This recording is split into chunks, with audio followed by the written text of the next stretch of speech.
Hey guys, Gemma, ASD rocks.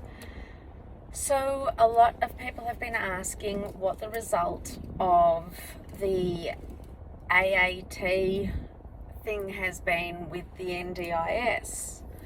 And I would love to tell you, because at the last meeting, which was in February,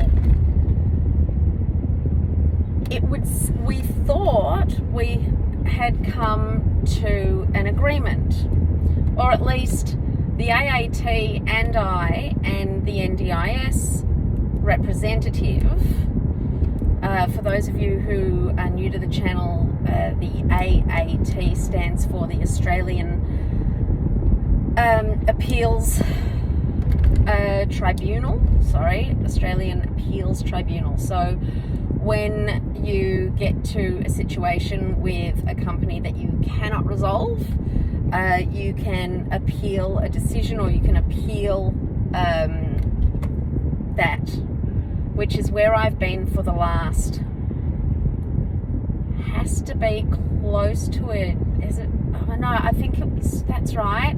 Started in June or July last year, and I've had numerous separate meetings with them, or hearings as it would be called, and there's an adjudicator or a mediator from the AAT who is sort of there and quite au fait with, how proceedings should go.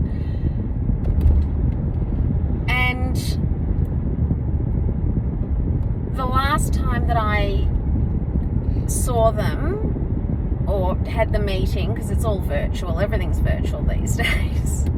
So the last time I saw them and had the meeting, they, everything ended on a really, really positive note. And, I had spent thousands upon thousands of dollars on new reports, which pretty much said exactly what the old reports said, but that's what we have to do. That's what they require. Although this time at least, I said to them, if you want more reports, because I've been doing this for 4 years and I'm complaining about what we've had for 4 years, if you want more reports, you guys have to pay for them. That's just the way it's going to be. So luckily enough, some of the reports were NDIS funded. When I say NDIS funded, that means it came out of Bo's package instead of to be reimbursed, which still means that Bo loses out in the end. And so I sent all of that in, and then they contacted me and said, we're going to put someone new from the NDIS on this. And I thought, this is just going to be an absolute nightmare.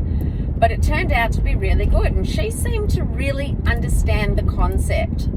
So what was I asking for? I was asking for 1.5 hours a week of speech therapy. I was asking for his, not the nutritionist, but his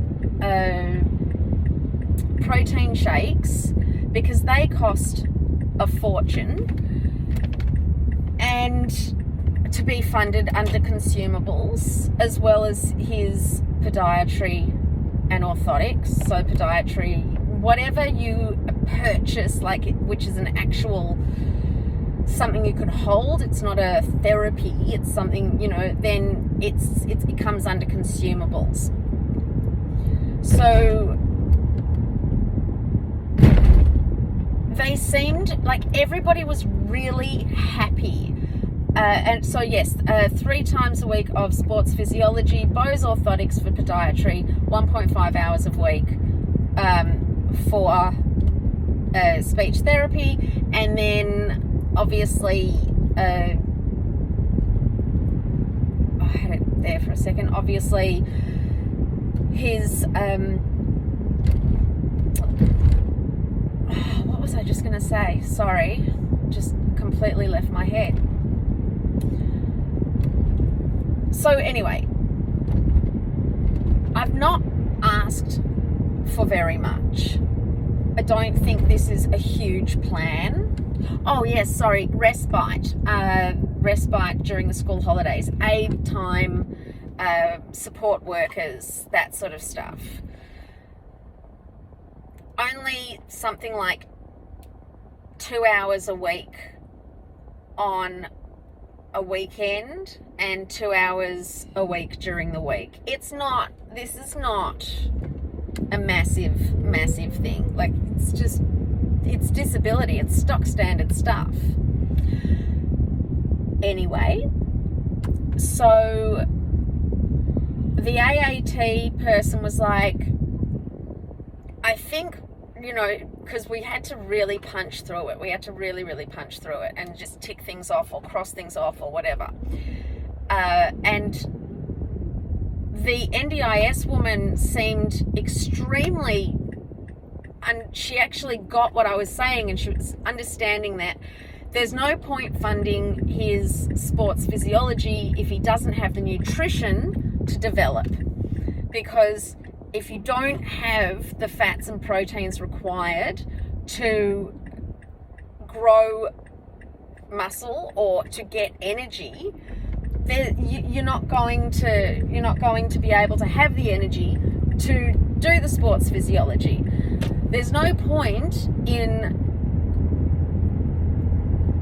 funding the orthotics, because if you're just lying there without actually moving in orthotics, it's the movement, it's the sport, it's the exercise, it's the physical movement that makes the changes in the feet, so that his feet can develop and change and stand in a way that doesn't impact his knees, his hips, all of that sort of stuff. There's no point funding the orthotics if he's not going to be getting the sports physiology, because that's the stuff that gets him moving. So she seemed to really understand that all of this really relied on each other. It was this triangle. Without the nutrition, he can't have the sports physiology. Without the sports physiology, that he's not going to get the strength and he's not going to be able to fix his feet. And she seemed to really get it and understand it. And to the point, and I really was encouraged, to the point where the AAT person said, look, it seems to me you guys have come to an agreement, or at least an understanding. I don't think you're going to need another AAT meeting. So what I'll do is I'll book one in for April, because that's the next time. Maybe it was August, I'm not sure. I really thought it was April, but for some reason I have heard absolutely nothing. And that was February. So I don't know why I haven't heard anything. I'm supposed to have received like a plan offer. I just don't know. So I thought everything was, yes, ready. Whoa, dude, you are on the wrong side of the road. That is weird. Sorry. I thought everything was going to work out and he would have his plan by now. We did run out of money at one stage, and I wrote to them and said, well done, guys. Not only did you cut his funding last time, but now we've completely run out, and they had to do what they called an emergency plan review, where they put in an interim amount until the next plan is made. I don't know, and I still haven't heard anything. So that's where we stand with the AAT. I'm waiting to hear. I don't know whether I should be writing to the NDIS, the person, and saying, hey, have you forgotten? I know you were new on the case. Is it just taking longer? than you anticipated, or have we not come to the agreement that you now present an offer? Because the last offer was atrocious and I rejected it and continued along with the AAT. Now, if this offer is ridiculous again, I will reject it and we will go on with the next meeting at the AAT and I will tell them why it's not good enough. What really distresses me, what's really worrying, is that, as I said to them in the meeting, if this only goes for 12 months, what's to stop you guys, like if I do get the ideal plan, what's to stop you guys from just cutting it in 12 months time? Why? How do I hold on to a plan? Because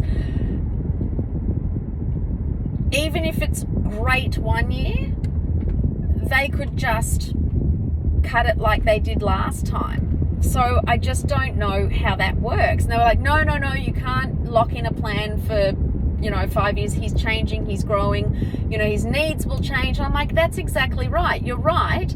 He is changing and growing. And if he had got the funding when he was 14, when I started this, then we probably wouldn't even be needing a plan by now, because he's 18 and now his needs have changed. But because he's so far behind the 8 ball when it comes to you guys having provided any funding, he hasn't had speech therapy, he hasn't had the things that he's needed, or he has, and it's been significantly impacting on my ability to finance my kids and home. I counted up how much before I started with the NDIS, and I was paying $50,000 a year at least on therapies out of my own pocket. Sometimes private health insurance would help, sometimes Medicare would help, but majoritively not. And I was still ending up at around about $50,000 a year, and that's without speech therapy at all. So that's where we're at, and I'm still waiting to hear from them. I hope everything is going amazing with you. Thank you all for sending all the messages that you've been sending in and checking in. I know I haven't been as active on the page. Moving house has been intense. I have bruises all up and down my legs from boxes hitting them, but I'm really settling in. The boys say that they really, really like the house. I'm off to open mic night tonight with Finn, actually with everyone. We're all going to open mic night tonight. I'm really excited. Bo's coming, Lucy's coming, who you met, and everyone's going down, so it's going to be heaps of fun. All right, ASD rocks, guys.